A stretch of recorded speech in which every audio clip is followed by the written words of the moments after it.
Hello everybody and welcome to Motorsports. My name is Tyler and today we're driving the 2021 BMW 330i xDrive, and we're going to find out if this is still the driver's choice in the sports sedan segment.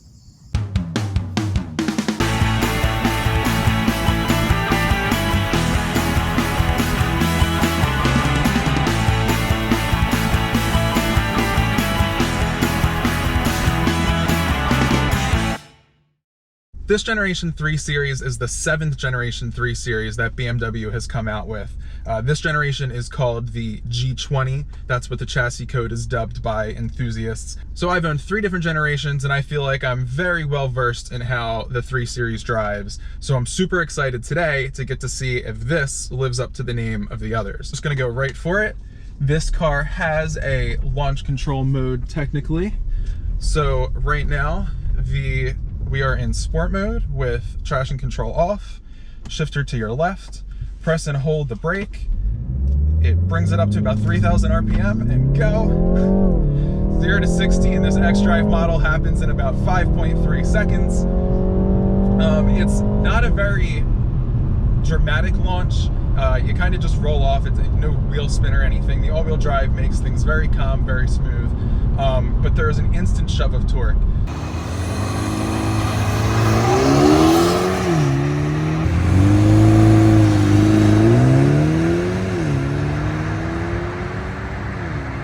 So this engine is the 2-liter 4-cylinder turbo. It's the twin scroll turbo. It makes 255 horsepower and 295 foot-pounds of torque. And like I said, the launch in this car is nothing crazy. It's smooth, it's quick. The all-wheel drive helps it. The rear-wheel drive model is about a half a second slower to 60. I had it in manual mode. In automatic mode, it fires off shifts really quickly when you're not missing them like I did. Chucking it into the corner though, I have sort of a love-hate relationship with all-wheel drive BMWs. BMWs are known for being the rear-wheel drive, or rear-wheel drive front-engine car that you can play with a little bit, and more recently, they're putting up more all-wheel drive in their cars in the Northeast where I'm from, and it took them a little bit to figure it out in a playful manner. Audis are known for controlling the grip and not letting you, or the Quattro system is known for controlling the grip and not letting you slip. And these new BMW xDrive systems they let you have some fun. This is only a 255 horsepower car, and as soon as we flip around up here, we'll hopefully see how you can get a little bit of rotation in the chassis. But the limits are low. This only has 225 width tires on all seasons.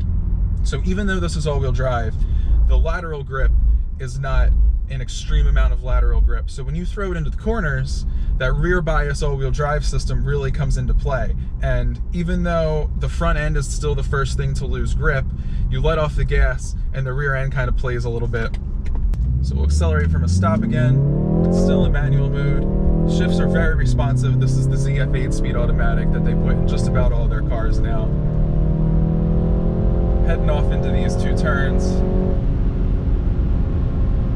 at a speed we won't say. Gives me my downshifts, chuck it in. The front end still is the first to go, but you get early on the power and the rear end pushes you through. I will say, high in the power range, this 4-cylinder does leave a bit to be desired. Anything above about 4,000 RPM, you really feel that it is a 4-cylinder turbo, and it doesn't have the top end power that the B58 or their 6-cylinder would have. Everything down low around town though, it feels very adequate. The torque is abundant. There's a very flat torque curve. It's only when you really get into the higher RPMs and the higher speeds that you start to realize that it's the lower model engine. The chassis, however, if you guys saw, is very neutral. It's more playful feeling than the F30 generation before this car. Like I touched on a little bit before, that F30 generation was BMW's first foray into electric steering, and it took them a couple tweaks to get things just right. It is a little bit numb, however. The steering in this car, in sport mode, weights up. It feels a little bit artificial. and it doesn't really give you any actual feel. Give it one final send.